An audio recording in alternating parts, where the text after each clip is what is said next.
सोचिए इंटरनेट पर कोई एक मजाक शुरू हो और वो रातों रात देश की सबसे बड़ी राजनीतिक पार्टियों को टक्कर देने लगे।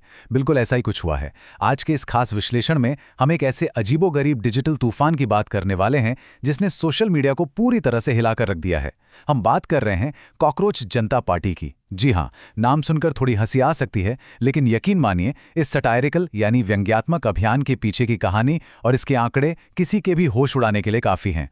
तो चलिए आगे बढ़ते हैं हमारे पहले भाग की तरफ, द डिजिटल एक्सप्लोजन। देखते हैं कि आखिर ये पूरा मामला रातों रात इतना वायरल कैसे हो गया। 1,74,00,00,000। जरा इस नंबर पर गौर कीजिए।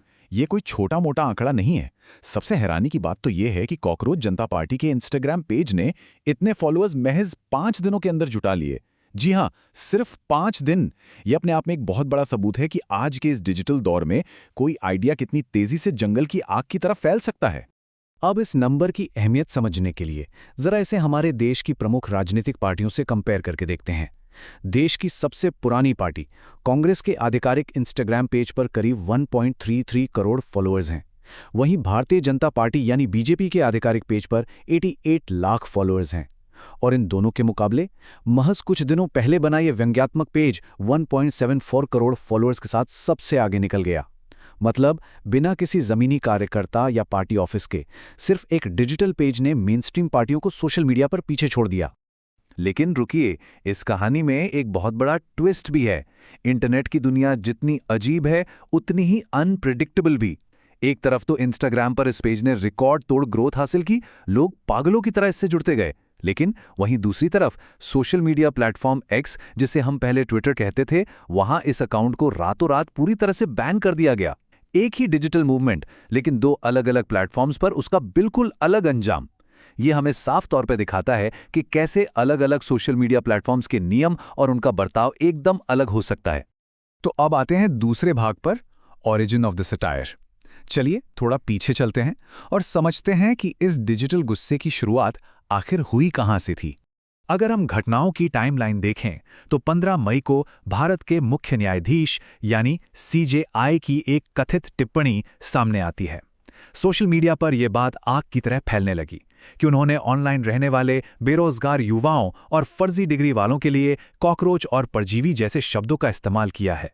इसके तुरंत बाद 16 मई को सीजेआई की तरफ से एक स्पष्टीकरण भी आ गया। उन्होंने बिल्कुल साफ किया कि उनकी टिप्पणी सिर्फ और सिर्फ उन लोगों के लिए थी जो फर्जी डिग्री के साथ कानूनी पेशे में आ रहे हैं, ना कि देश के आम युवाओं के लिए। लेकिन तब तक काफी देर हो चुकी थी। डिजिटल दुनिया में जो गुस्सा भड़कना था वो भड़क चुका था। और ठीक अगले दिन यानी 17 मई को कॉकरोच जनता पार्टी का इंस्टाग्राम हैंडल और वेबसाइट इंटरनेट पर लाइव हो गए। इस पूरे डिजिटल कैंपेन ने लोगों के गुस्से को एक बहुत ही चुटीले और सार्कास्टिक न्योते में बदल दिया। उनका स्लोगन था, सभी बेरोजगार, आलसी और हर वक्त ऑनलाइन रहने वाले युवाओं के लिए एक साथ आने का न्योता।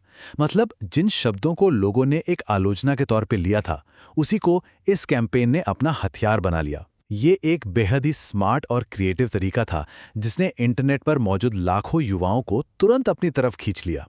अब सवाल ये उठता है कि ये सब किया किसने? तो चलिए भाग 3 की तरफ, द मास्टरमाइंड बिहाइंड इट, देखते हैं इस पूरे अभियान के पीछे किसका दिमाग था।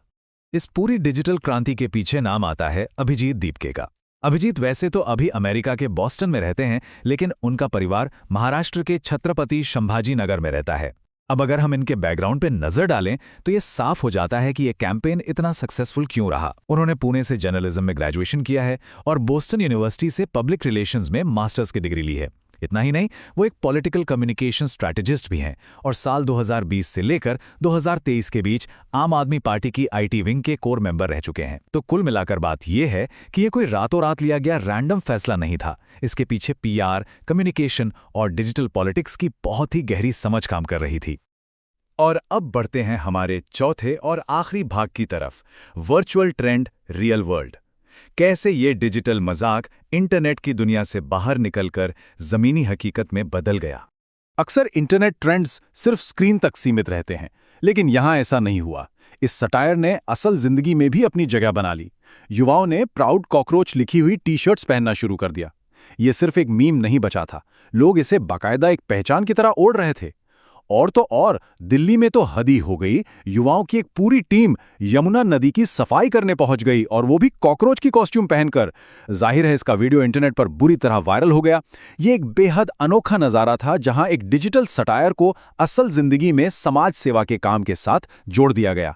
इंटरनेट कल्चर और जमीनी हकीकत का इससे अजीब लेकिन असरदार कॉम्बिनेशन शायद ही पहले कभी देखा गया हो। तो अब इस पूरे विश्लेषण के बाद एक बहुत ही गहरा सवाल हमारे सामने आता है। जब एक डिजिटल व्यंग महज कुछ ही दिनों के अंदर दशकों पुरानी मुख्यधारा की राजनीति को पीछे छोड़ सकता है, तो क्या इसका मतलब ये है कि मॉडर्न प्रोटेस्ट या विरोध प्रदर्शन का तरीका हमेशा के लिए बदल रहा है? क्या भविष्य में हमें सड़कों पर होने वाली रैलियों के बजाय ऐसे ही वेल ऑर्गेनाइज्ड और सटायरिकल डिजिटल कैंपेन्स ज़्यादा देखने को मिलेंगे? ये वाकई में सोचने वाली बात है। खैर, इस घटना ने एक बात तो पूरी तरह से साबित कर दी है कि आज के दौर में इंटरनेट की ताकत को अंडर एस्टिमेट करना सबसे बड़ी भूल होगी। आज के इस विश्लेषण में बस इतना ही। उम्मीद है ये जानकारी आगे चलकर डिजिटल दुनिया और राजनीति के बदलते रिश्ते को समझने में मदद करेगी।